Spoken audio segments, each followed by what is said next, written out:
Hello everyone, welcome aboard Anchorman, a Macgregor 26X.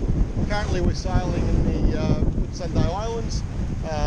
We've got a pretty stiff southeasterly breeze at around 20 knots, gusting a little bit higher at times.